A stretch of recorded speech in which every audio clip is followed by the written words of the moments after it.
Somebody really, really wanted to throw you underneath the bus. I mean, they wanted to make sure you did not recover, you did not survive.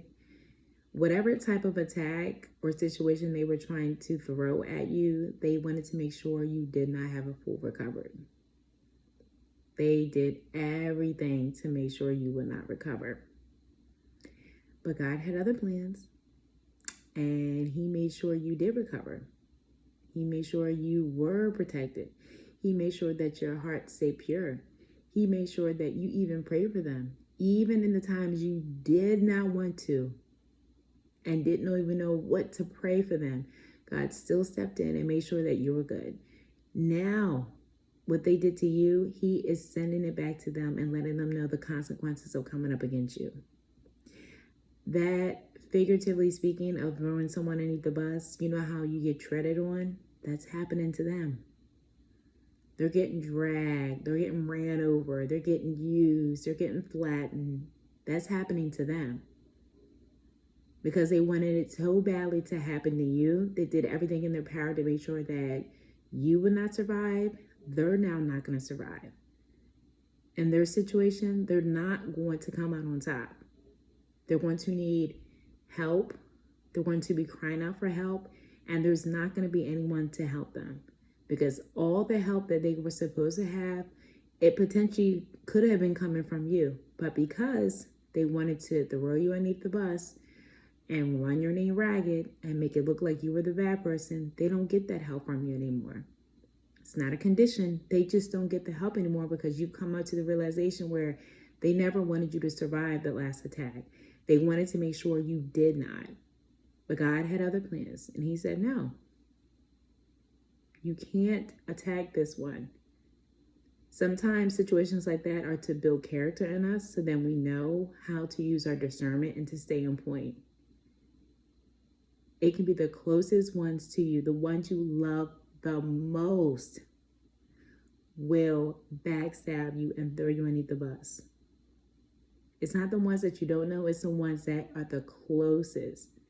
And God is like, you have to know, even the ones that you call family, even the ones you call a close relative, even the ones that you call a close friend, the ones that are with you every single day, if they have an intention and agenda against you, it's going to eventually show.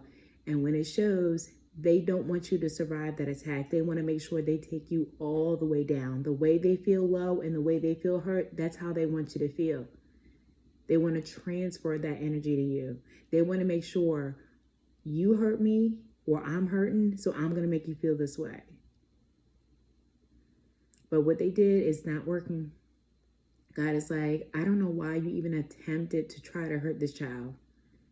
I may have allowed them to learn how to use discernment, but they're going to recover. And they're going to recover 1,000 times better than they ever did when they even knew you.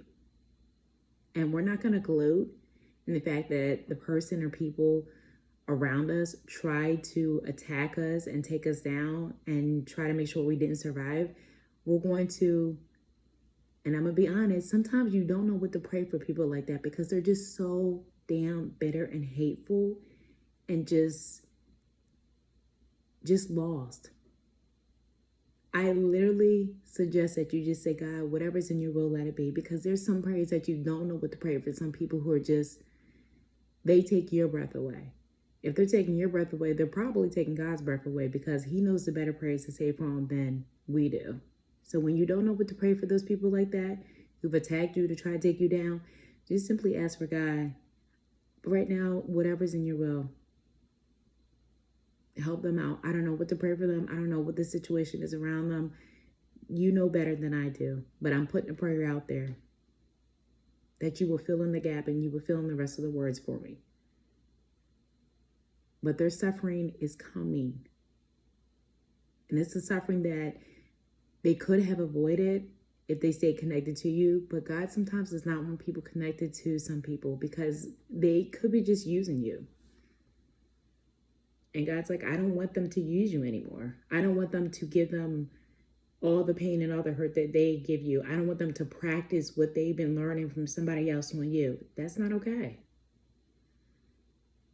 They can no longer attack you. And God's like, no, I will remove them It might sting a little bit, but I would rather it sting than to give you a lifelong agony of pain and heartache and question yourself and self-doubt, because then that's nothing but the enemy. So God will remove them in the most gentlest way possible. If you listen to him, he will. But those people that tried to attack you and tried to really make sure you didn't survive and didn't recover, it is coming back to them. The consequences are being given to them. It is being served out.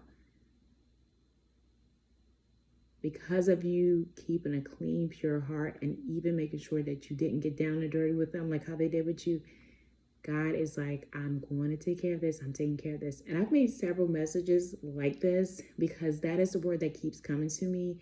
And because I'm seeing it every single day.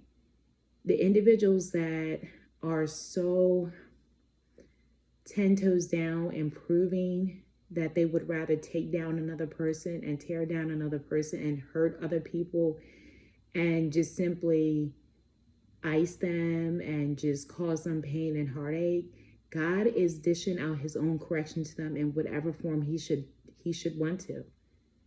And if you can step back for the person that has had that happen to them from another person, you can step back and see that the corrections are coming subtle, but they're coming. They're coming. And we pray for our enemies. We have them. I just made a video also about your influencing your haters. We have to pray for them. It's a sad day that people still hate on people. It's a sad day that people still want to throw people underneath the bus, but everybody is not as whole and free and peaceful as you think. They have a very dark and ugly side about them. And the more they gather people to be on their side, to have hurt and anger, and then throw that towards another person, the more you can see that they're weak. Because to have a group attack one is a weak individual. Very weak. And God sees it and he's like, no more.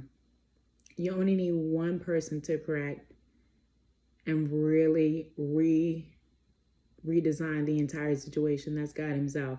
He can correct it in a moment. In any moment notice, he can correct it, and that's exactly what he's doing. He's tired of it. You're tired of it. Enough is enough with this nonsense and this attacking one another, tearing down one another, forgetting how people have been so forgiving of you and having the heart of Christ around you. It's no more. You can't make them look as bad as you want to, knowing that you yourself already had an agenda against that person. You can't do that. Everything that goes in the dark comes out to light. And that is what God's doing. He's revealing it and he's giving them the consequences of that. Everybody has their own demons. Some just wear them outside a lot more and they don't hide it. So for those of you that have maybe been thrown underneath the bus or felt like you had an attack over you or felt like somebody didn't want you to survive that attack, you survived it. God made sure you recovered. You're going to be restored. You're going to look like you never went through it. You're going to come out on top.